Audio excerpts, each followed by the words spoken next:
सवाल लाइव में आपका स्वागत है। मैं राजेंद्र सोनी आपके सामने एक बार फिर हाजिर हूं, देश और दुनिया की नई नई खबरों का पिटारा लेकर। चलते चलते हमारी मुलाकात क्षेत्र के लोगों में खास से लोकप्रिय धजे खारी से हुई। भाजपा संगठन में जिला स्तर पर मीडिया प्रभारी का बाखूबी निर्वाह करने वाले धजे खारी से चर्चा के दौरान विभिन्न मुद्दों पर वार्ता हुई। देखिए हमारी आज की ये रिपोर्ट। पहले आप अपना नाम बताएं। मेरा नाम धजे खारी है और भारतीय जनता पार्टी से जिले का मीडिया प्रभारी का मेरा दायित्व है। आज पूरे देश में कोरोना महामारी का भारी संकट है, क्या कहना चाहेंगे आप? जो कोरोना महामारी का संकट ये वैश्विक महामारी है, पूरे वर्ल्ड में है, ये पूरे देश में नहीं वर्ल्ड में है और पूरा वर्ल्ड ही इससे जूझ रहा है।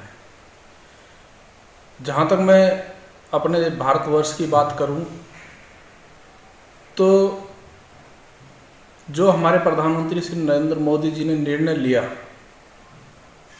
22 मार्च को, उन्होंने जो है पूरे देश में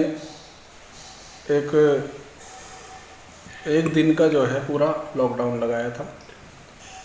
उसके बाद जो है लॉकडाउन 1, लॉकडाउन 2, लॉकडाउन 3 और लॉकडाउन 4 क्रमबद्ध तरीके से परिस्थितियों के अनुसार देश भर में लगाया गया। उसी दौरान जो है राज्य सरकारों के साथ साथ मिलके केंद्र की सरकार ने पूरे देश के नागरिकों को जागरूक करने का काम किया। इस महामारी के खिलाफ लड़ने के लिए प्रत्येक नागरिक को मास्क, सैनिटाइजर और हाथ धोने के लिए प्रेरित करने का काम किया। इस कोरोना महामारी से बचने के लिए हम देश के प्रत्येक नागरिकों की भी जिम्मेदारी बनती है कि हम जो हमारा कर्तव्य बनता है इस लड़ाई को लड़े। ये एक जंग है। लेकिन कोरोना वायरस के कारण लॉकडाउन कर दिया गया, जिसके खास करके वो गरीब लोग परेशान हो गए जो किराए पर रहते थे, चाहे वो भुखमरी के कारण, चाहे वो किराएदारों के रूप में थे। लोग परेशान करने लगे किराए के रूप में कि वो पलायन करने के लिए मजबूर हो गए। क्या कहना चाहेंगे? देखिए, सरकार ने योजनाएं बनाई, क्वारंटाइन सेंटर्स बनाए और मजदूरों के लिए वित्त मंत्रालय ने अपने, जब वित्त मंत्रालय के पास में प्रधानमंत्री जी ने बताया तो उन्होंने गाइडलाइन जारी की गरीब मजदूरों के लिए। और जो हमारे निम्न वर्ग के खाता धारक थे, जनधन योजना के तहत जिनके खाते खोले गए थे, उन खातों में भी 500 रुपये प्रति माह 3 महीने तक लगातार देने का भी काम किया गया। और प्रत्येक राज्य को दिशा निर्देश भी सेंट्रल गवर्नमेंट की तरफ से दिया गया कि किसी भी तरह से कहीं भी कोई भी मजदूर, गरीब, जरूरतमंद भूखा ना मरे। प्रशासनिक अधिकारियों के माध्यम से फंडिंग करके प्रत्येक घर तक राशन की किट और भोजन के पैकेट पहुंचाने का काम किया गया। कल जो है लॉकडाउन चौथे चरण का अंतिम दिन है, इस विषय में क्या कहेंगे आप? क्या बढ़ सकता है क्या लॉकडाउन? इसमें कुछ चीज़ों पर गवर्नमेंट की गाइडलाइन आएगी कि कुछ जो बंदी से हैं उनको खोलने का काम हो और जो व्यवस्था सरकार की तरफ से बनाई जाएगी इस कोविड-19 के खिलाफ, क्योंकि हमें सभी को मिलकर के इससे लड़ाई लड़नी है। अभी पूरी तरह से ये ख़त्म नहीं हुआ है, तो हमें उस गाइडलाइन की सेंट्रल गवर्नमेंट की, राज्य सरकारों के साथ जितनी भी हमें दिशा निर्देश होंगे उनका पालन हम प्रत्येक नागरिक का कर्तव्य बनता है कि हम उसका पालन करें।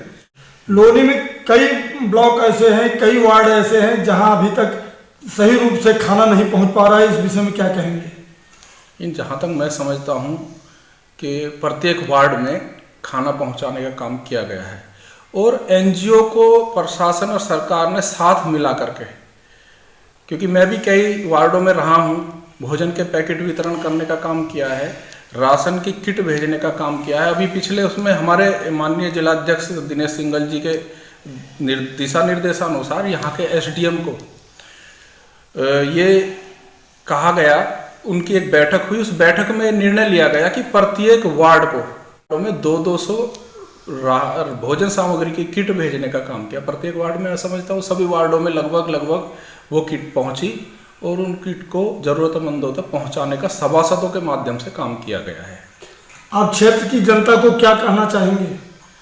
मैं क्षेत्र की जनता से यही अपील करूंगा कि जो ये महामारी है, ये संकट की घड़ी है, पूरे क्षेत्र के निवासियों से मेरी अपील है कि संकट की घड़ी में संयम और धैर्य बनाए रखें और इस लड़ाई से लड़ने का काम करें, ना कि इससे डरने का काम करें। अपने आप को रोग प्रतिरोधक क्षमता बढ़ा करके, क्योंकि हमारी एक संस्कृति रही है पुरातन और सनातन, हम लोग किचन में जो हमारे मसाले रहते हैं खाना बनाने के लिए हम यूज करते हैं, उन मसालों में बहुत सारी ऐसी दवाइयाँ हैं जो हम उसको नियमित रूप से लें तो हम इस बीमारी से बच सकते हैं, इस महामारी से बच सकते हैं। और आगे जो सरकार की गाइडलाइंस आ रही है, सरकार की योजनाएं भी कई ऐसी आने वाली हैं जो हमारे आने वाले जीवन में नया बदलाव लाने का काम करेंगी। कोरोना योद्धाओं के बारे में क्या कहना चाहेंगे, क्या सोच है आपकी? तो कोरोना योद्धाओं को मैं सैल्यूट करता हूँ, क्योंकि इस महामारी के दौर में जो कोरोना योद्धा वॉरियर्स जितने भी रहे, चाहे वो हमारे पुलिसकर्मी रहे हों, स्वास्थ्य कर्मी रहे हों, जिन्होंने अपनी जान हथेली पर लेकर के उन संक्रमित लोगों के सेवा करने का काम। जिस तरीके से लॉकडाउन का अंतिम चरण चल रहा है, आप अपने देश को कौन से पायदान पर मानते हैं? देखिए, जहाँ तक मेरी अपनी विचारधारा है, मैं तो अपने देश को फर्स्ट पायदान पर मानता हूँ, प्रथम पायदान पर मानता हूँ, क्योंकि आज का जो दौर है, हमने अपने पूर्वजों से सीखा, हमने अपने ग्रंथों में पढ़ा, हमारा जो एक पुरातन और सनातन धर्म रहा है, संस्कृति रही है, उस संस्कृति को आज पूरे देश के साथ साथ पूरे वर्ल्ड ने माना है। संसार भर में जो हमारी एक हाथ जोड़कर प्रणाम करने की परंपरा रही थी, पूरा विश्व इस बात को मानने में लगा है। तो हमें गर्व है अपने इस सनातन संस्कृति पर। हमसे बात करने के लिए आपका बहुत बहुत धन्यवाद। जाते जाते सब्सक्राइब करना ना भूलिए, आपके अपने चैनल को एक प्यारे से लाइक के साथ।